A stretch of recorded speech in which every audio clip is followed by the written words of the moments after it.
Welcome to Bite at a Time Books, where we read you your favorite classics one bite at a time. My name is Bree Carlile, and I love to read and wanted to share my passion with listeners like you. All of the links for our show are in the show notes. Today, we will be continuing Emma by Jane Austen. Chapter 2. No misfortune occurred again to prevent the ball. The day approached. The day arrived, and after a morning of some anxious watching, Frank Churchill, in all the certainty of his own self, reached Randalls before dinner, and everything was safe. No second meeting had there yet been between him and Emma. The room at the Crown was to witness it. But it would be better than a common meeting in a crowd. Mr. Weston had been so very earnest in his entreaties for her arriving there as soon as possible after themselves, for the purpose of taking her opinion as to the propriety and comfort of the rooms before any other persons came, that she could not refuse him, and must therefore spend some quiet interval in the young man's company. She was to convey Harriet, and they drove to the Crown in good time, the Randalls party just sufficiently before them. Frank Churchill seemed to have been on the watch, and though he did not say much, his eyes declared that he meant to have a delightful evening. They all walked about together to see that everything was as it should be, and within a few minutes were joined by the contents of another carriage, which Emma could not hear the sound of at first without great surprise. So unreasonably early! She was going to exclaim, but she presently found that it was a family of old friends who were coming, like herself, by particular desire to help Mr. Weston's judgment, and they were so very closely followed by another carriage of cousins, who had been entreated to come early with the same distinguishing earnestness, on the same errand, that it seemed as if half the company might soon be collected together for the purpose of preparatory inspection. Emma perceived that her taste was not the only taste on which Mr. Weston depended, and felt that to be the favorite and intimate of a man who had so many intimates and confidants was not the very first distinction in the scale of vanity. She liked his open manners, but a little less of open-heartedness would have made him a higher character. General benevolence, but not general friendship, made the man what he ought to be. She could fancy such a man. The whole party walked about and looked and praised again, and then having nothing else to do, formed a sort of half-circle round the fire, to observe in their various modes till other subjects were started, that though a fire in the evening was still very pleasant. Emma found that it was not Mr. Weston's fault that the number of privy councillors was not yet larger. They had stopped at Mrs. Bates's door to offer the use of their carriage, but the aunt and niece were to be brought by the Eltons. Frank was standing by her, but not steadily. There was a restlessness which showed a mind not at ease. He was looking about. He was going to the door. He was watching for the sound of other carriages, impatient to begin, or afraid of being always near her. Mrs. Elton was spoken of. "I think she must be here soon," said he. "I have a great curiosity to see Mrs. Elton. I have heard so much of her, it cannot be long, I think, before she comes." A carriage was heard. He was on the move immediately, but coming back said, "I am forgetting that I am not acquainted with her. I have never seen either Mr. or Mrs. Elton. I have no business to put myself forward." Mr. and Mrs. Elton appeared, and all the smiles and the proprieties passed. "But Miss Bates and Miss Fairfax," said Mr. Weston, looking about. "We thought you were to bring them." The mistake had been slight. The carriage was sent for them now. Emma longed to know what Frank's first opinion of Mrs. Elton might be, how he was affected by the studied elegance of her dress and her smiles of graciousness. He was immediately qualified himself to form an opinion by giving her very proper attention after the introduction had passed. In a few minutes the carriage returned. Somebody talked of rain. "I will see that there are umbrellas, sir," said Frank to his father. "Miss Bates must not be forgotten." And away he went. Mr. Weston was following, but Mrs. Elton detained him to gratify him by her opinion of his son, and so briskly did she begin that the young man himself though by no means moving slowly, could hardly be out of hearing. "A very fine young man indeed, Mr. Weston. You know I candidly told you I should form my own opinion, and I am happy to say that I am extremely pleased with him. You may believe me, I never compliment. I think him a very handsome young man, and his manners are precisely what I like and approve. So truly the gentleman, without the least conceit or puppyism. You must know I have a vast dislike to puppies. Quite a horror of them. They were never tolerated at Maple Grove. Neither Mr. Suckling nor me had any patience with them, and we used sometimes to say very cutting things. Selina, who is mild almost to a fault, bore with them much better." While she talked of his son, Mr. Weston's attention was chained, but when she got to Maple Grove, he could recollect that there were ladies just arriving to be attended to, and with happy smiles must hurry away. Mrs. Elton turned to Mrs. Weston. "I have no doubt of its being our carriage with Miss Bates and Jane. Our coachmen and horses are so extremely expeditious. I believe we drive faster than anybody. What a pleasure it is to send one's carriage for a friend. I understand you were so kind as to offer, but another time it will be quite unnecessary. You may be very sure I shall always take care of them."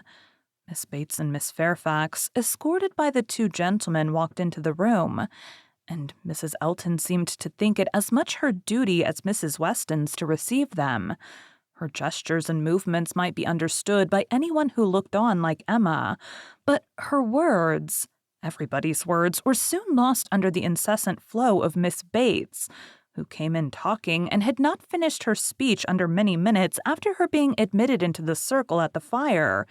As the door opened, she was heard. "So very obliging of you. No rain at all. Nothing to signify. I do not care for myself. Quite thick shoes. And Jane declares, well," as soon as she was within the door, "well, this is brilliant indeed. This is admirable. Excellently contrived, upon my word. Nothing wanting. Could not have imagined it. So well lighted up.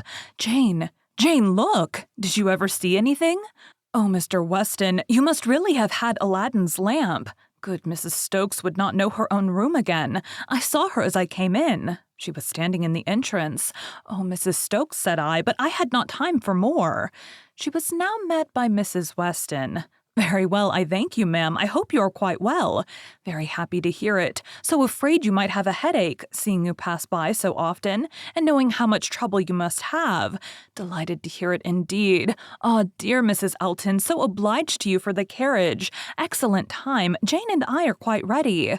Did not keep the horses a moment. Most comfortable carriage. Oh, and I am sure our thanks are due to you, Mrs. Weston, on that score. Mrs. Elton had most kindly sent Jane a note, or we should have been, but 2 such offers in one day. Never were such neighbors, I said to my mother, upon my word, ma'am. Thank you, my mother is remarkably well. Gone to Mr. Woodhouse's. I made her take her shawl, for the evenings are not warm. Her large new shawl, Mrs. Dixon's wedding present. So kind of her to think of my mother. Bought at Weymouth, you know, Mr. Dixon's choice. There were 3 others, Jane says, but when they hesitated about some time, Colonel Campbell rather preferred an olive. My dear Jane, are you sure you did not wet your feet?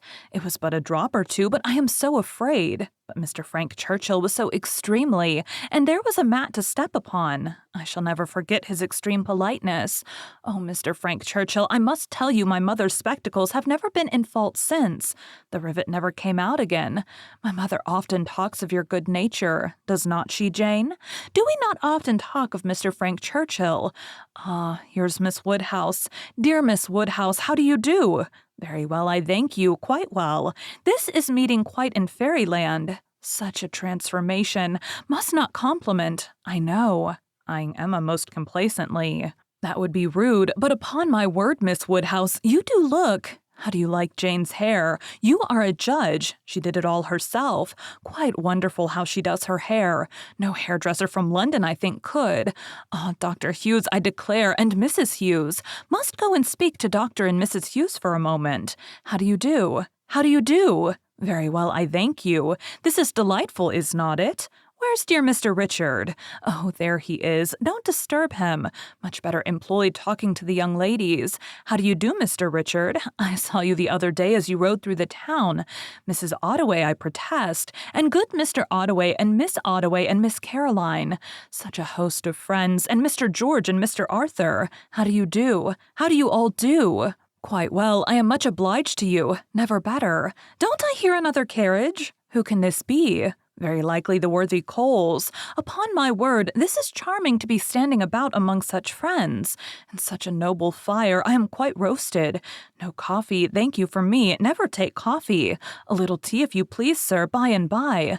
No hurry. Oh, here it comes, everything's so good.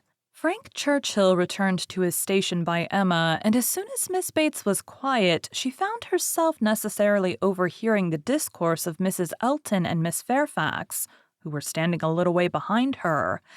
He was thoughtful. Whether he were overhearing too, she could not determine. After a good many compliments to Jane on her dress and look, compliments very quietly and properly taken, Mrs. Elton was evidently wanting to be complimented herself, and it was, "How do you like my gown? How do you like my trimming? How has Wright done my hair?" and many other relative questions, all answered with patient politeness. Mrs. Elton then said, "Nobody can think less of dress in general than I do, but upon such an occasion as this, when everybody's eyes are so much upon me and in compliment to the Westons, who I have no doubt are giving this ball chiefly to do me honor, I would not wish to be inferior to others. And I see very few pearls in the room except mine, so Frank Churchill is a capital dancer, I understand. We shall see if our styles suit. A fine young man certainly is Frank Churchill. I like him very well." At this moment, Frank began talking so vigorously that Emma could not but imagine he had overheard his own praises and did not want to hear more, and the voices of the ladies were drowned for a while, till another suspension brought Mrs. Elton's tones again distinctly forward. Mr. Elton had just joined them, and his wife was exclaiming, "Oh, you have found us out at last, have you, in our seclusion? I was this moment telling Jane I thought you would begin to be impatient for tidings of us." "Jane?" repeated Frank Churchill with a look of surprise and displeasure. "That is easy, but Miss Fairfax does not disapprove it, I suppose." "How do you like Mrs. Elton?" said Emma in a whisper. "Not at all." "You are ungrateful." "Ungrateful? What do you mean?" Then changing from a frown to a smile, "No, do not tell me. I do not want to know what you mean. Where is my father? When are we to begin dancing?" Emma could hardly understand him. He seemed in an odd humor. He walked off to find his father, but was quickly back again with both Mr. and Mrs. Weston. He had met with them in a little perplexity which must be laid before Emma. It had just occurred to Mrs. Weston that Mrs. Elton must be asked to begin the ball, that she would expect it, which interfered with all their wishes of giving Emma that distinction. Emma heard the sad truth with fortitude. "And what are we to do for a proper partner for her?" said Mr. Weston. "She will think Frank ought to ask her." Frank turned instantly to Emma to claim her former promise and boasted himself an engaged man, which his father looked his most perfect approbation of. And then it appeared that Mrs. Weston was wanting him to dance with Mrs. Elton himself, and that their business was to help persuade him into it, which was done pretty soon. Mr. Weston and Mrs. Elton led the way. Mr. Frank Churchill and Miss Woodhouse followed. Emma must submit to stand second to Mrs. Elton, though she had always considered the ball as peculiarly for her. It was almost enough to make her think of marrying. Mrs. Elton had undoubtedly the advantage, at this time in vanity completely gratified, for though she had intended to begin with Frank Churchill, she could not lose by the change. Mr. Weston might be his son's superior. In spite of this little rub, however, Emma was smiling with enjoyment, delighted to see the respectable length of the set as it was forming, and to feel that she had so many hours of unusual festivity before her. She was more disturbed by Mr. Knightley's not dancing than by anything else. There he was among the standers-by where he ought not to be. He ought to be dancing, not classing himself with the husbands and fathers and whist players, who were pretending to feel an interest in the dance till their rubbers were made up, so young as he looked. He could not have appeared to greater advantage perhaps anywhere than where he had placed himself. His tall, firm, upright figure among the bulky forms and stooping shoulders of the elderly men was such as Emma felt must draw everybody's eyes. And excepting her own partner, there was not one among the whole row of young men who could be compared with him. He moved a few steps nearer, and those few steps were enough to prove in how gentlemanlike a manner and with what natural grace he must have danced. Would he but take the trouble? Whenever she caught his eye, she forced him to smile. But in general, he was looking grave. She wished he could love a ballroom better and could like Frank Churchill better. He seemed often observing her. She must not flatter herself that he thought of her dancing, but if he were criticizing her behavior, she did not feel afraid. There was nothing like flirtation between her and her partner. They seemed more like cheerful, easy friends than lovers. That Frank Churchill thought less of her than he had done was indubitable. The ball proceeded pleasantly. The anxious cares, the incessant attentions of Mrs. Weston were not thrown away. Everybody seemed happy.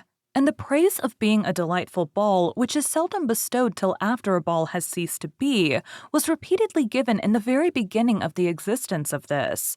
Of very important, very recordable events, it was not more productive than such meetings usually are. There was one, however, which Emma thought something of.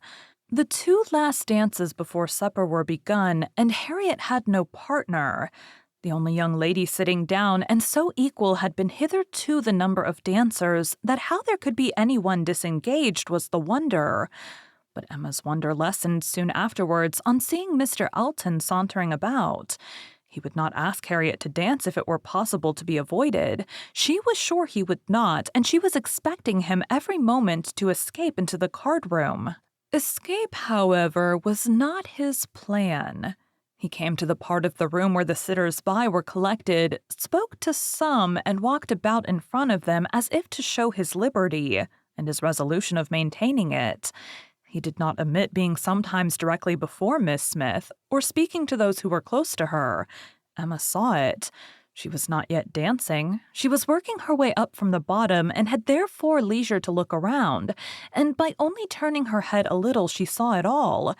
When she was halfway up the set, the whole group were exactly behind her, and she would no longer allow her eyes to watch. But Mr. Elton was so near that she heard every syllable of a dialogue which just then took place between him and Mrs. Weston, and she perceived that his wife, who was standing immediately above her, was not only listening also, but even encouraging him by significant glances. The kind-hearted, gentle Mrs. Weston had left her seat to join him and say, "Do not you dance, Mr. Elton?" To which his prompt reply was, "Most readily, Mrs. Weston, if you will dance with me." "Me? Oh, no, I would get you a better partner than myself.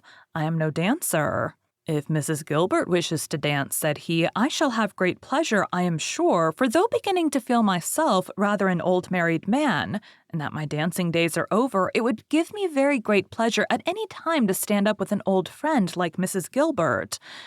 "Mrs. Gilbert does not mean to dance, but there is a young lady disengaged whom I should be very glad to see dancing. Miss Smith."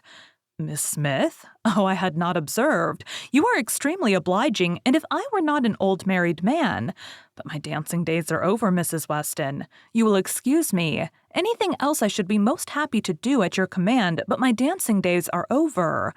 Mrs. Weston said no more, and Emma could imagine with what surprise and mortification she must be returning to her seat. This was Mr. Elton, the amiable, obliging, gentle Mr. Elton. She looked round for a moment. He had joined Mr. Knightley at a little distance and was arranging himself for settled conversations, while smiles of high glee passed between him and his wife. She would not look again. Her heart was in a glow, and she feared her face might be as hot. In another moment, a happier sight caught her. Mr. Knightley leading Harriet to the set. Never had she been more surprised. Seldom more delighted than at that instant. She was all pleasure and gratitude, both for Harriet and herself, and longed to be thanking him, and though too distant for speech, her countenance said much as soon as she could catch his eye again. His dancing proved to be just what she had believed it, extremely good, and Harriet would have seemed almost too lucky if it had not been for the cruel state of things before, and for the very complete enjoyment and very high sense of the distinction which her happy features announced. It was not thrown away on her. She bounded higher than ever, flew further down the middle, and was in a continual course of smiles. Mr. Elton had retreated into the card-room, looking, Emma trusted, very foolish. She did not think he was quite so hardened as his wife, though growing very like her.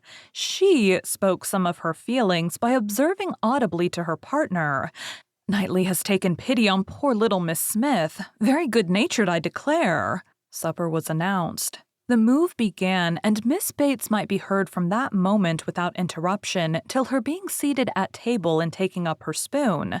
Jane, my dear Jane, where are you? Here is your tippet. Mrs. Weston begs you to put on your tippet. She says she is afraid there will be draughts in the passage, though everything has been done. One door nailed up. Quantities of matting. My dear Jane, indeed you must. Mr. Churchill. Oh, you are too obliging. How well you put it on. So gratified. Excellent dancing indeed. Yes, my dear, I ran home as I said I should to help Grandmama to bed, and got back again, and nobody missed me. I set off without saying a word, just as I told you. Grandmama was quite well, had a charming evening with Mr. Woodhouse. A vast deal of chat and backgammon. Tea was made downstairs. Biscuits and baked apples and wine before she came away. Amazing luck in some of her throws. And she inquired a great deal about you, how you were amused, and who are your partners. Oh, said I shall not forestall Jane. I left her dancing with Mr. George Otway. She will love to tell you all about it herself tomorrow. Her first partner was Mr. Elton. I do not know who will ask her next. Perhaps Mr. William Cox. My dear sir, you are too obliging. Is there nobody you would not rather? I am not helpless, sir. You are most kind. Upon my word, Jane on one arm and me on the other. Stop. Let us stand a little back. Mrs. Elton is going. Dear Mrs. Elton, how elegant she looks. Beautiful lace. Now we all follow in her train. Quite the queen of the evening. Well, here we are at the passage. 2 steps, Jane. Take care of the 2 steps. Oh, no, there is but one. Well, I was persuaded there were 2. How very odd. I was convinced there were 2, and there is but one. I never saw anything equal to the comfort and style. Candles everywhere. I was telling you of your grandmama, Jane. There was a little disappointment. The baked apples and biscuits, excellent in their way, you know. But there was a delicate fricassee of sweet bread and some asparagus brought in at first. And good Mr. Woodhouse, not thinking of the asparagus quite boiled enough, sent it all out again. Now there is nothing Grandmama loves better than sweetbread and asparagus, so she was rather disappointed. But we agreed we would not speak of it to anybody for fear of its getting round to dear Miss Woodhouse, who would be so very much concerned. Well, this is brilliant. I am all amazement. Could not have supposed anything. Such elegance and profusion. I have seen nothing like it since. Well, where shall we sit? Where shall we sit? Anywhere so that Jane is not in a draught. Where I sit is of no consequence. Oh, do you recommend this side? Well, I am sure, Mr. Churchill, only it seems too good, but just as you please. What you direct in this house cannot be wrong.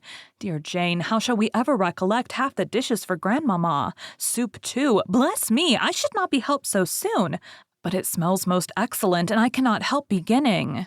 Emma had no opportunity of speaking to Mr. Knightley till after supper, but when they were all in the ballroom again, her eyes invited him irresistibly to come to her and be thanked. He was warm in his reprobation of Mr. Elton's conduct. It had been unpardonable rudeness, and Mrs. Elton's looks also received the due share of censure. They aimed at wounding more than Harriet, said he. Emma, why is it that they are your enemies? He looked with smiling penetration, and on receiving no answer added, She ought not to be angry with you, I suspect, whatever he may be. To that surmise, you say nothing, of course, but confess, Emma, that you did want him to marry Harriet. I did, replied Emma, and they cannot forgive me. He shook his head, but there was a smile of indulgence with it, and he only said, I shall not scold you, I leave you to your own reflections. Can you trust me with such flatterers? Does my vain spirit ever tell me I am wrong? Not your vain spirit, but your serious spirit. If one leads you wrong, I am sure the other tells you of it. I do own myself to have been completely mistaken in Mr. Elton. There is a littleness about him which you discovered and which I did not, and I was fully convinced of his being in love with Harriet. It was through a series of strange blunders. And in return for your acknowledging so much, I will do you the justice to say that you would have chosen for him better than he has chosen for himself. Harriet Smith has some first-rate qualities which Mrs. Elton is totally without. An unpretending, single-minded, artless girl, infinitely to be preferred by any man of sense and taste to such a woman as Mrs. Elton, I found Harriet more conversable than I expected. Emma was extremely gratified. They were interrupted by the bustle of Mr. Weston calling on everybody to begin dancing again. Come, Miss Woodhouse, Miss Ottaway, Miss Fairfax, what are you all doing? Come, Emma, set your companions the example. Everybody is lazy. Everybody is asleep. I am ready, said Emma, whenever I am wanted. Whom are you going to dance with? Asked Mr. Knightley. She hesitated a moment and then replied, With you, if you will ask me. Will you? Said he, offering his hand. Indeed I will. You have shown that you can dance, and you know we are not really so much brother and sister as to make it all improper. Brother and sister? No, indeed. Thank you for joining Bite at a Time Books today, while we read a bite of one of your favorite classics. All of the links for our show are in the show notes. We are part of the Bite at a Time Books Productions Network. If you ever wondered what inspired your favorite classic novelists to write their stories, what was happening in their lives or the world at the time, check out Bite at a Time Books Behind the Story, Tuesdays wherever you listen to podcasts. Again, my name is Bree Carlile, and I hope you come back tomorrow while we take the next bite of Emma.